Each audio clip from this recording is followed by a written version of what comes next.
Hello दोस्तों, नमस्कार। आपका स्वागत है आपकी अपनी defence academy JKS defence academy में। जैसा कि आपको पता है, हम मैथमेटिक्स को पढ़ रहे थे, उसमें हम परसेंटेज टॉपिक स्टार्ट कर चुके हैं। उसका टैप नंबर 1 मैंने कंप्लीट करा दिया था और टैप नंबर 2 पे चल रहे थे। और टैप नंबर 2 में मैं बता रहा था आपको,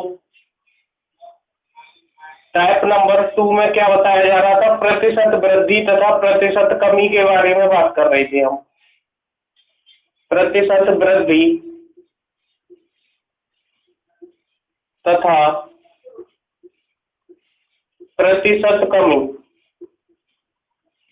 इससे संबंधित हमने कुछ क्वेश्चन भी कर लिए थे और अब आगे आज इसी से संबंधित कुछ क्वेश्चनों को और रखेंगे आपके सामने, उनका सॉल्यूशन करेंगे और उसके बाद में आपको फिर नेक्स्ट टैब की तरफ लेके चलेंगे। तो नेक्स्ट क्वेश्चन स्क्रीन पे लगा दिया जाए।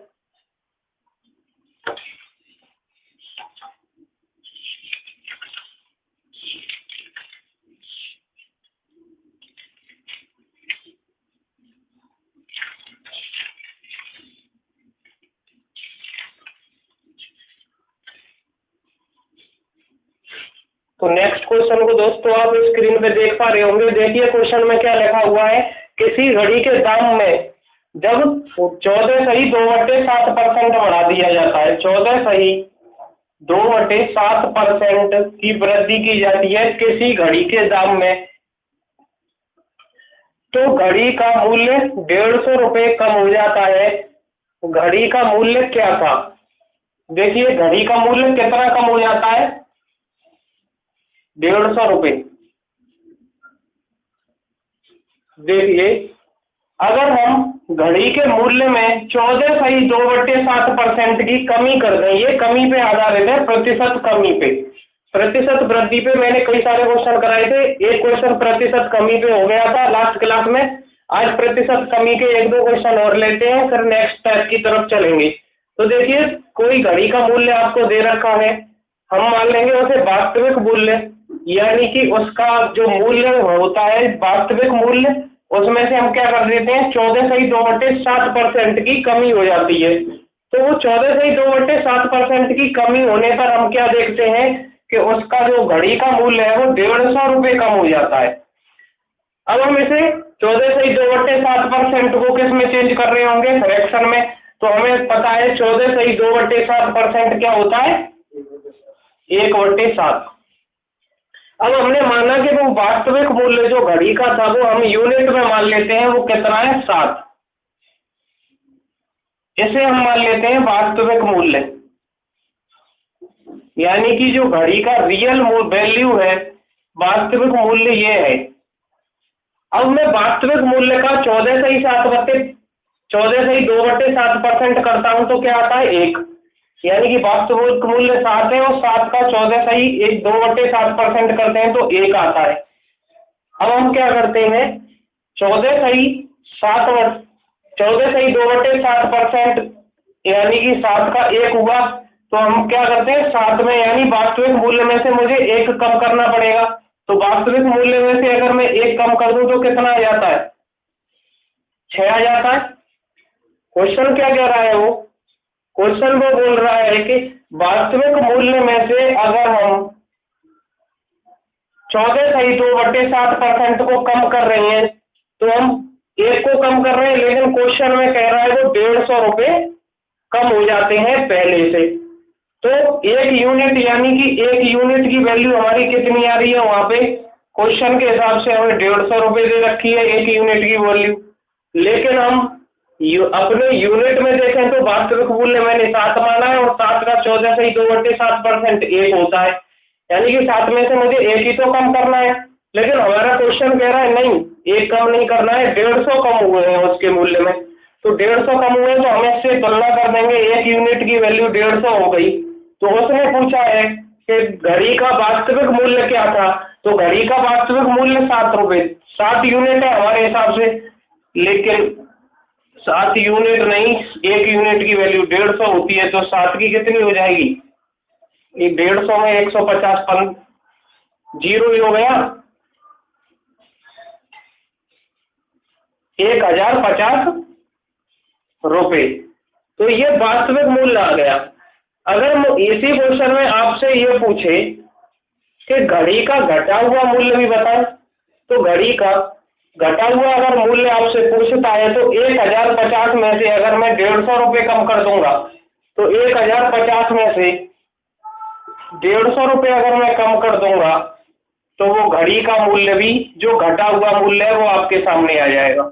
लेकिन केवल क्वेश्चन में ये पूछा गया है कि वास्तविक मूल्य यानी कि घड़ी का मूल्य बताएं, तो घड़ी का वास्तविक मूल्य 1050 रुपये है। आप इस क्वेश्चन को आसानी से समझ पाए होंगे। नेक्स्ट क्वेश्चन की तरफ चलते हैं, नोट करें इसे।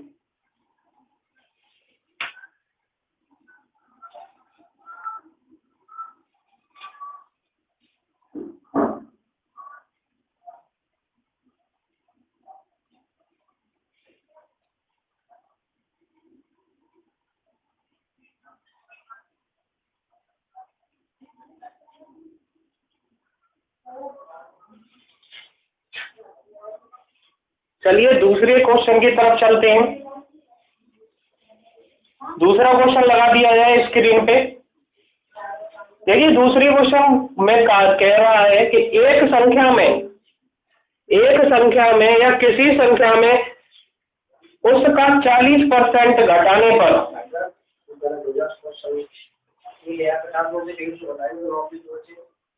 1050 हाँ 9 से ही बचेंगे। तो लास्ट में मैंने 950 लिख दिया था, यहाँ पे वो 1050 में से जब माइनस करेंगे तो 900 यानी कि 900 बच रहे होंगे। ठीक है, नेक्स्ट क्वेश्चन की तरफ देखते हैं। नेक्स्ट क्वेश्चन कह रहा है किसी संख्या में से उसकी 40% घटाने पर, यानी कि 40% हमें उस संख्या को घटाना है। 40% की फ्रैक्शन कितनी होगी? 20% की 1/5, तो 40% की 2/5। हमने मान लिया वास्तविक संख्या क्या है हमारी? 5। वास्तविक संख्या हम ये मान लेंगे कि 5 है हमारी यहाँ पे वास्तविक संख्या, यानी कि रियल नंबर। अगर मैं 5 का 40% निकालूंगा तो 2 आ रहा होगा।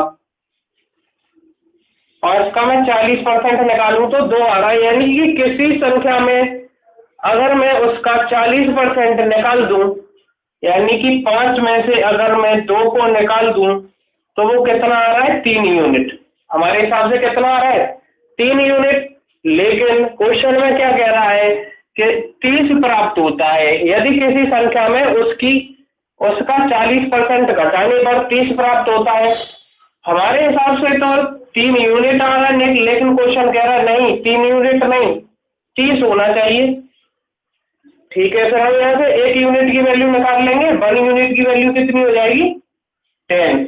तो उसमें उसने पूछा है वह संख्या क्या है, तो वास्तविक संख्या पूछा है उसने। तो वास्तविक संख्या हमारी 5 है, तो इसीलिए हम संख्या क्या मान लेंगे? संख्या बराबर 5 इंटू 10 का मैं मल्टीप्लाई कर दूंगा, इसमें 50 आ जाएगा। तो हमारी वास्तविक संख्या यानी कि वो संख्या 50 है जिसका मैं 40% निकाल दूं उसमें से, तो क्या आ जाता है? 30 आ जाता है। आप निकाल के भी दे सकते हैं, अगर 50 का 40% आप निकाल रहे होंगे तो 30 आ जाएगा, और वो जो आपको क्वेश्चन में बोल रहा है। तो हम 40% को फ्रैक्शन में चेंज करेंगे। 5 हम यहाँ पे वास्तविक संख्या मानेंगे। 5 का अगर मैं 40% निकालता हूँ तो 2 आता है। तो 5 में से हमें क्या करना है? 2 को बाहर निकाल देना है। तो 2 को मैं बाहर निकाल देता हूँ तो 3 यूनिट आ जाता है हमारे हिसाब से। लेकिन क्वेश्चन कह रहा है 3 यूनिट नहीं है 30 है, 30 आता है। तो हमने 3 यूनिट की तुलना 30 से कर देंगे तो 1 यूनिट 10 के बराबर हो जाएगा। तो हमारी वास्तविक संख्या जब 5 यूनिट है तो 5 का मान कितना हो जाएगा? 50। आप आसानी से समझ गए होंगे, कमी से प्रतिशत कमी से संबंधित ये क्वेश्चन थे। अब नेक्स्ट टाइप की तरफ चलेंगे, इसे नोट कर लो।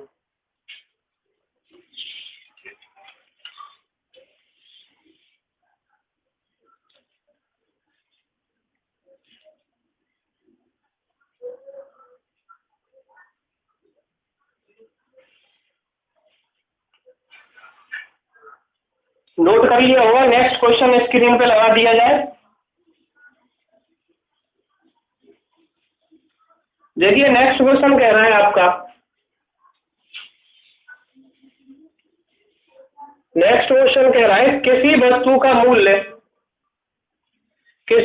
का मूल्य बढ़कर 66 सही 2/3% हो जाता है। अच्छा जी, किसी वस्तु का मूल्य बढ़कर 66 सही 2/3% हो रहा है। आगे क्या कह रहा है क्वेश्चन? आगे कह रहा है 66 सही 2/3% जब उसका मूल्य बढ़ता है तो उसमें कितने की वृद्धि हो जा रही है? 1000 रुपए की। कोई भी वस्तु है उसका जब हम मूल्य को 66 सही 2/3% बढ़ा रहे हैं तो क्वेश्चन कह रहा है कि परसेंटेज के हिसाब से तो 66 सही 2/3% बढ़ रहा है, लेकिन अगर हम रुपए में देखें तो 1000 रुपए की वृद्धि हो रही है। ठीक है साहब, आगे क्या कह रहा है? उस वस्तु का वास्तविक मूल्य क्या था, यानी कि वास्तविक मूल्य पूछ रहा है हमसे। तो देखिए 66 सही 2/3% को हम क्या लिख सकते हैं? अगर 33 सही 1/3% होता है उसे 1/3 लिखते, लेकिन यहाँ 33 सही 1/3 का डबल है तो इसे हम 2/3 लिख सकते हैं। अब हमने माना कि हमारी जो वास्तविक संख्या है वो 3 यूनिट है, इसे हम वास्तविक संख्या मान ले रहे हैं।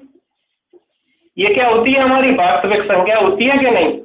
जब ये वास्तविक संख्या हो गई, अब देखिए क्वेश्चन कह रहा है कि अगर वास्तविक संख्या में हम 66 सही 2/3% को 66 सही 2/3% निकालें अगर वास्तविक संख्या का, तो वो कितना आ रहा है? 2 आ रहा है। तो 66 सही 3/2% हमें क्या करना है? उसमें वास्तविक संख्या में बढ़ाना है। तो 3 का 66 सही 2/3% कितना है? 2। तो हमारी वास्तविक संख्या तो जनाब 3 यूनिट है।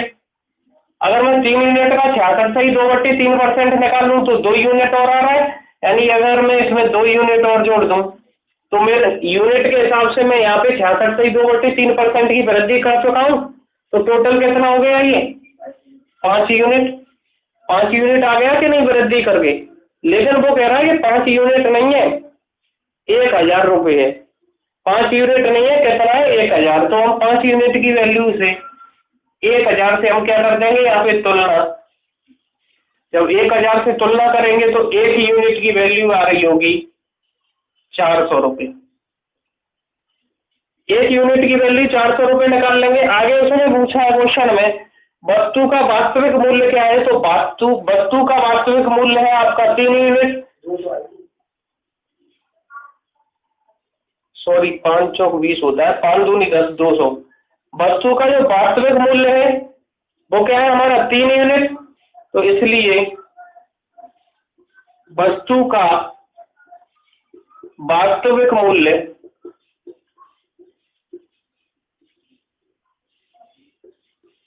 बराबर, वस्तु का वास्तविक मूल्य हम देखें तो 3 यूनिट था। 3 में अब 200 से अगर मैं मल्टीप्लाई कर दूंगा तो वस्तु का वास्तविक मूल्य पता चल जाएगा।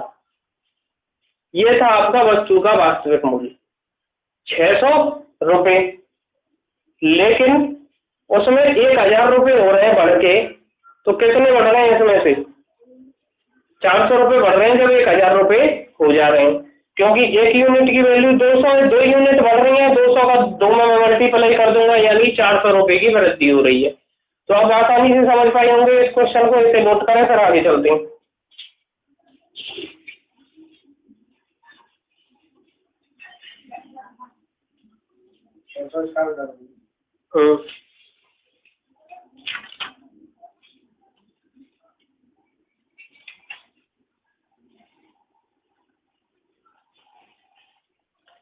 नोट कर लिया होगा। नेक्स्ट क्वेश्चन की तरफ चलते हैं।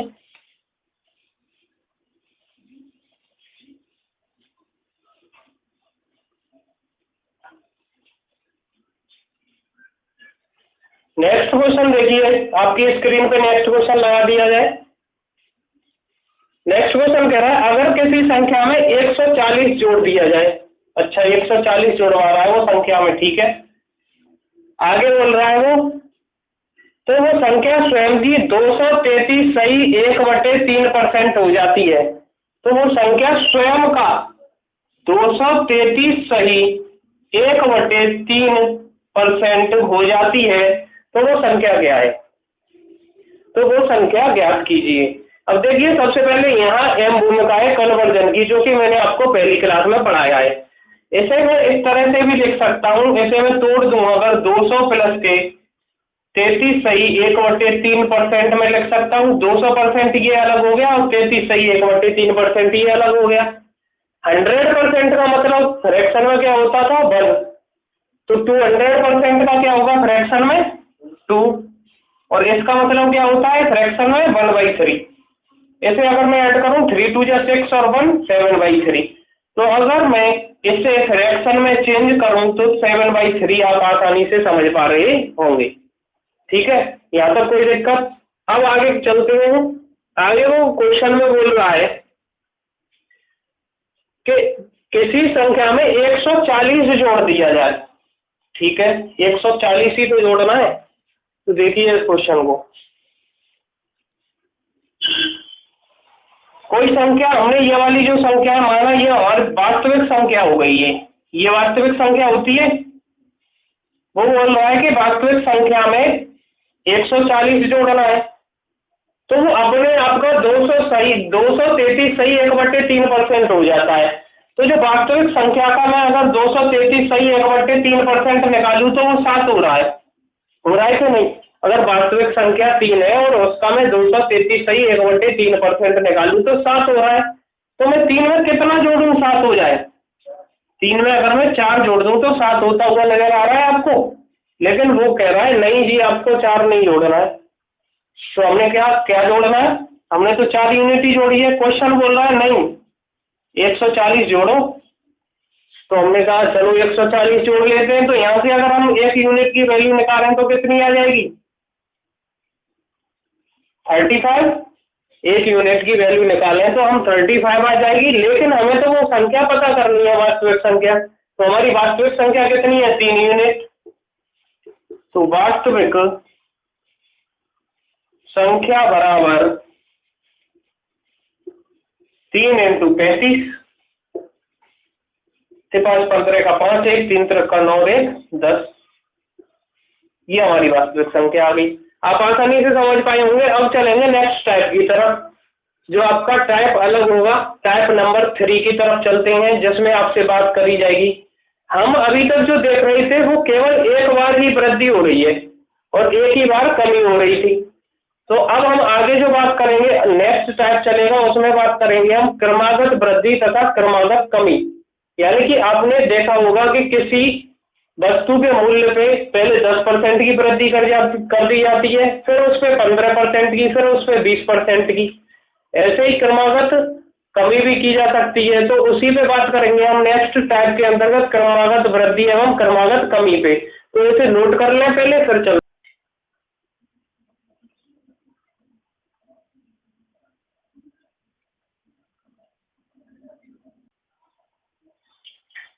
नोट कर लिया होगा। अब चलते हैं नेक्स्ट टाइप की तरफ, जो मैं अभी आपको बता चुका था। उसमें सतत वृद्धि या सतत कमी होगी।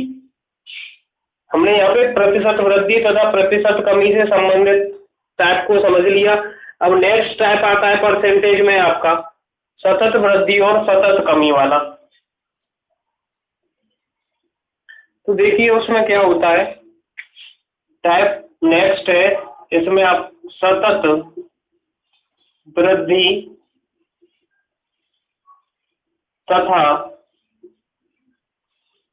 सतत कमी। सतत को इंग्लिश में बोलते हैं कंटिन्यूअस, यानी कि लगातार। क्रमागत भी बोल सकते हैं, जैसे क्रमागत वृद्धि या क्रमागत कमी। सतत वृद्धि सतत कमी, कंटिन्यूअस इंक्रीज या कंटिन्यूअस डिक्रीज भी बोल सकते हैं इंग्लिश में। तो देखिए होगा क्या, आपसे ये बोलेगा वो सबसे पहले कि कोई वस्तु है, मान के चलिए ये कोई वस्तु है आपकी। पहले इस टॉपिक को समझ लें, सतत वृद्धि क्या है और सतत कमी क्या है। कोई वस्तु है, उस वो बोल रहा है इस पे X% की वृद्धि की जाए, इसके मूल्य में X% की पहले वृद्धि कर दी जाए, फिर वो बोलेगा उसके मूल्य में X% की ही कमी कर दें या वृद्धि कर दें। पहले हम एक बात करते हैं, सतत वृद्धि की कर रहे हैं, तो पहली कंडीशन क्या बोल रही है कि इसमें हम X% की वृद्धि कर रहे हैं और दोबारा पुनः X% की वृद्धि कर रहे हैं। तो ये सतत वृद्धि हो गई कि नहीं? 2 बार लगातार वृद्धि हो रही है। तो सतत वृद्धि हो जाएगी, यानी पहले हम x% की उसके मूल्य में वृद्धि कर रहे हैं, दोबारा फिर x% की वृद्धि कर रहे हैं, तो ये सतत वृद्धि कहलाएगी आपकी। ठीक है, तो इसमें आपको एक फॉर्मूला देखना होगा जो शॉर्ट फॉर्मूला रहता है। दूसरी कंडीशन और समझ लें, जैसे इसमें हमने केवल सेम परसेंटेज की वृद्धि की थी, यानी x% की पहले वृद्धि की, फिर दोबारा x% की वृद्धि कर दी। लेकिन अगर कोई वस्तु का मूल्य है और उस वस्तु के मूल्य में, ये वस्तु का मूल्य मान लीजिए वैल्यू, तो उसमें पहले हम x% की वृद्धि करें, फिर उसकी वैल्यू में हम दोबारा से पुनः करें y% की वृद्धि। तो लगातार क्रमागत वृद्धियां आपको समझ में आ रही होंगी। तो लगातार पहली वृद्धि है x% की, दूसरी वृद्धि है y% की। इसके बाद आपसे पूछेगा अगर किसी वस्तु के मूल्य में x% की वृद्धि की जाए तथा पुनः y% की वृद्धि की जाए, उसके पश्चात उस वस्तु का नया मूल्य क्या होगा, इससे संबंधित आपसे क्वेश्चन पूछेगा। इससे पहले हम पढ़ रहे थे कि यदि किसी वस्तु के मूल्य में x% यानी कि केवल एक वृद्धि हो रही थी, उस वृद्धि होने के बाद में दूसरी वृद्धि नहीं हो रही थी, तो वो हमारी सतत वृद्धि नहीं थी, केवल वृद्धि थी और कमी थी उसके मूल्य में।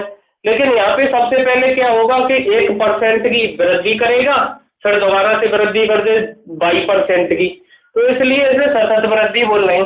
तो इसमें हमने क्या देखा है, केवल दो क्रमागत वृद्धियां आपको दिखाई दे रही है। पहली तो x% की वृद्धि हो रही है और दूसरी y% की वृद्धि हो रही है।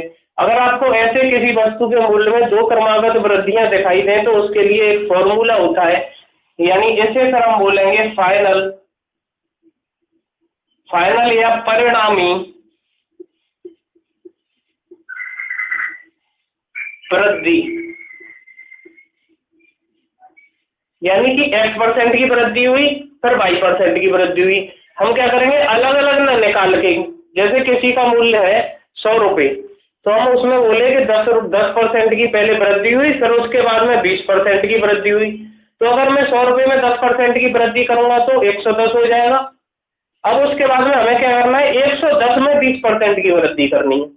तो 110 में 20% की वृद्धि करूंगा, तो फिर उसको कैलकुलेशन के लिए सीधे एक हमें परिणामी वृद्धि देख लेते हैं, जिससे हमें दोनों परसेंटेज इसी में शामिल हो जाएंगी। तो इसके लिए सबसे पहले हमें क्या करना पड़ेगा, x प्लस y, ठीक है, यानी x% की वैल्यू निकालनी पड़ेगी प्लस y% की वैल्यू निकालनी पड़ेगी। अब इसमें से हमें क्या कर देना पड़ेगा, x प्लस y, अगर दोनों वृद्धि हैं तो यहाँ प्लस ही लेंगे, अगर दोनों वृद्धि हैं तो प्लस लेंगे, जब कमी वाला पोर्शन आएगा जब बताएंगे। x plus y plus x into y upon 100, ये आपका एक फॉर्मूला होता है, इसे आप फॉर्मूले के तौर पे लिख लें और याद कर लें। फाइनल आपकी जो वृद्धि होगी वो इतनी वृद्धि होगी, यानी कि परिणामी वृद्धि हिंदी में बोले, और फाइनल इंक्रीज इतना होगा। अगर पहली बार x% का हो रहा है, दूसरी बार y% का हो रहा है। इसे आप टॉपिक को समझें, जब हम क्वेश्चन कर रहे होंगे तो आप आसानी से समझ पाएंगे, और हम इस फॉर्मूले का भी यूज नहीं कर रहे होंगे वहां पे, लेकिन हम कॉन्सेप्ट पढ़ा रहे हैं, इसलिए आपको ये फॉर्मूला बता दे रहे हैं। क्योंकि कभी कभी ऐसा होता है, कोई क्वेश्चन ऐसा होता है वो फॉर्मूले से बहुत जल्दी हो जाता है, कॉन्सेप्ट से हार्ड लगता है, तो हमें दोनों चीज पता होनी चाहिए। तो इसलिए पहले मैंने फॉर्मूला आपको बता दिया है, तो फॉर्मूला पता चल गया। अब देखिए आगे चलते हैं। जैसे हमने मान के चलिए किसी एक एग्जांपल ले लेते हैं, यहीं पे किसी वस्तु का मूल्य है 100 रुपए, ठीक है, किसी वस्तु का मूल्य 100 रुपए है, उस पर पहले तो 10% की वृद्धि होती है, 10% की वृद्धि होती है, फिर दोबारा वो बोल रहा है पुनः 10% की वृद्धि के बाद 20% की वृद्धि होती है। पुनः 100 रुपए में 10% की पहले वृद्धि होगी और फिर 20% की वृद्धि हो जाती है। तो आपको बताना है परिणामी वृद्धि कितनी होगी, कुल कितने परसेंट की वृद्धि हुई उस पर, ये आपको बताना है। तो पहले 10% देखें हम, देखिए पहले 10% की वृद्धि करी, फिर 20% की करी, यानी कि कुल परिणामी वृद्धि कितनी हो गई, 30%। लेकिन ये गलत है। जब भी क्रमागत वृद्धि होगी, आप देख पा रहे होंगे 30% की आपको वृद्धि नहीं दिखाई दे रही होगी। हम लगातार अगर उन्हें जोड़ दें, हम बोलें कि पहले तो 10% की वृद्धि की है, फिर उसके बाद में 20% की वृद्धि की है, तो टोटल वृद्धि 30% हो गई, लेकिन नहीं, परिणामी वृद्धि 30% नहीं होगी। अभी आपको इस फॉर्मेट में लगा के दिखा रहा हूं कितनी होगी। तो देखिए, इस फॉर्मेट में लगाते हैं हम, x की जगह 10 लगाएंगे और y की जगह 20 लगाएंगे। तो देखो, x की जगह अगर मैं 10 लगाता हूं तो यहाँ 10 लिखूंगा, y की जगह 20 लिखूंगा, प्लस के 10 इंटू 20 लिखूंगा अपॉन 100।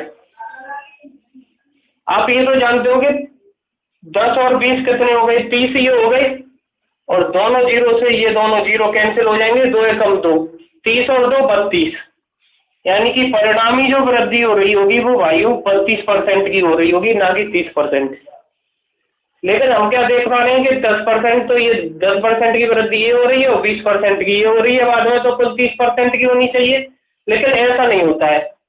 परिणामी वृद्धि अगर क्रमागत 2 वृद्धियां लगी हुई हैं आपके मूल्य पर, मूल्य की जो वृद्धि है क्रमागत आपकी, एक तो x%, एक y%, हमने यहाँ पे 10 और 20% मान ली, तो क्रमागत वृद्धि हम 30% नहीं बोलेंगे, फिर टोटल फाइनली देखेंगे तो इस वाले फॉर्मेट से जब हम देख रहे होंगे तो वो 32% की वृद्धि होगी टोटल।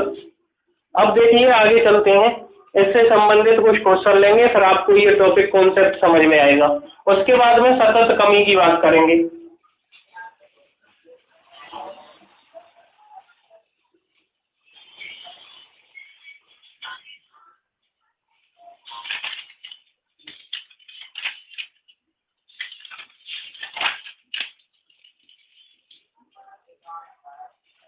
देखिए, नेक्स्ट क्वेश्चन इससे संबंधित आपकी स्क्रीन पे लगा दिया जाए। उसमें बोल रहा है, देखो, किसी वस्तु के मूल्य में 20% की वृद्धि होती है। क्वेश्चन में क्या बोल रहा है कि कोई वस्तु है और उस वस्तु के, जैसा कि आप देख पा रहे होंगे स्क्रीन पे, क्वेश्चन में कह रहा है कि किसी वस्तु के मूल्य में 20% की वृद्धि हो रही है। हमने कहा ठीक है, पहले 20% की वृद्धि हो रही है, आगे पढ़ते हैं क्या कह रहा है क्वेश्चन। पुनः उसके मूल्य को 40% बढ़ाया जाता है, पुनः उसके मूल्य को 40% और बढ़ाया जाता है। ठीक है साहब, 40% और बढ़ा लेते हैं। आगे बोल रहा है कि इस प्रकार वस्तु का मूल्य कितने परसेंट बढ़ जाएगा। पहले तो भाई 20% बढ़ाया, फिर 40% बढ़ा दिया, तो हम देखते हैं 20 और 40 यानी 60% बढ़ जाना चाहिए हमारे हिसाब से तो। लेकिन आप जब उस फॉर्मेट में रख रहे होंगे तो ऐसा होगा ही नहीं, आपको पता चल चुका है। पहले 20% बढ़ाया जाता है, फिर 40% बढ़ाया जाता है। अगर हम इन दोनों को बोले जब क्रमागत वृद्धि हो रही है तो पहले 20 और अब 40 बढ़ा दिया, यानी 60% की वृद्धि हो जानी चाहिए, लेकिन ऐसा नहीं होगा। देखिए, हम उसी फॉर्मेट में लगाते हैं। हमारा फॉर्मेट क्या था, x प्लस के वाई प्लस के एक्स इंटू वाई अपॉन 100। इसे हम फाइनल वृद्धि बोल रहे थे अगर 2 क्रमागत वृद्धियां दे रखी हो किसी मूल्य की। तो x की जगह मैं 20 रखूंगा और y की जगह मैं 40 रखूंगा, 20 इंटू 40 करूंगा यहाँ पे, अपॉन 100 करूंगा। तो आप देख पा रहे होंगे 40 और 20 60 हो जाएंगे, दोनों जीरो से दोनों जीरो कट जाएंगे, 4 दूनी 8 हो जाएगा। क्रमागत फाइनल वृद्धि आप देख पा रहे होंगे 68% की हो गई जनाब। कितनी हो गई, 68% की हो गई, लेकिन हम तो 60% कह रहे थे। तो आपको पता चला है कि अगर क्रमागत वृद्धि आपको दे दी जाए, जैसे हम कोई शर्ट खरीदने गए मार्केट, ठीक है, हम एक दुकानदार कह रहा है कि भाइयों इस पे तो तुम्हें एक शर्ट पे उस पे 60% की वृद्धि है, और ये जो दूसरी शर्ट है इस पे आपको 20% और 40% की 2 क्रमागत वृद्धियां मिलेंगी। तो आप कहोगे इस पे तो 20% और 40% की तो मिल रही है क्रमागत वृद्धियां, फिर भी इस पे जोड़े तो 60% ही हो रहा है और उस पे 60% भी हो रहा है, यानी दोनों पे बराबर मिल रही है। लेकिन ऐसा नहीं है, जब क्रमागत वृद्धियां उसने बोल दिया तो उस पे 60% की जगह आपसे 68% मूल्य बढ़ा के वसूल लिया जाएगा। तो इसलिए आपकी जो फाइनल परसेंटेज है वो जो वृद्धि है और 2 क्रमागत वृद्धियों से हमेशा कम होगी। ठीक है, तो इस प्रकार से इस प्रकार टाइप का ये क्वेश्चन हम फॉर्मेट में लगा के आपको बता चुके हैं, यानी कि कितनी वृद्धि हो गई, 68% की। अब देखिए, इसे हम इसी क्वेश्चन को कॉन्सेप्ट के माध्यम से बताएंगे, फॉर्मूले के माध्यम से नहीं। तो देखिए कॉन्सेप्ट के माध्यम से ये क्वेश्चन कैसे जाएगा। अब हमें फॉर्मूला याद करने की जरूरत ही नहीं है। कॉन्सेप्ट देखिए, किसी वस्तु की मूल्य में पहले 20% की वृद्धि करता है और फिर 40% की। हमने आपको कन्वर्जन पढ़ाया है। कन्वर्जन में आपको हमने बताया था कि 20% का मान कितना होता है, 1/5। जब भाई 20% 1/5 है तो 40% 2/5 हो जाएगा। आपको साफ साफ दिखाई दे रहा होगा। यदि किसी वस्तु के मूल्य पे पहले 20% की वृद्धि हो रही है, यानी वास्तविक मूल्य 5 है, 5 में अगर मैं 1 की वृद्धि कर दूं तो कितनी हो जानी चाहिए, 6 होनी चाहिए। दोबारा क्रमागत वृद्धि कितनी हो रही है, 5 और 2 7, यानी कि 5 बई कितने की हो रही है, 7 की। अगर मैं ऐसे करके इसे मल्टीप्लाई कर लूं, 5 25 हो जाएगा यहाँ पे, और ये 6 7 42 हो जाएगा। यहाँ 25 हो गया, ये 42 हो गया। यहाँ से आपको नीचे नहीं दिखाई दे रहा होगा, मैं साइड में ले रहा हूँ। यानी फाइनली हमारा क्या आया है, 25 और 42।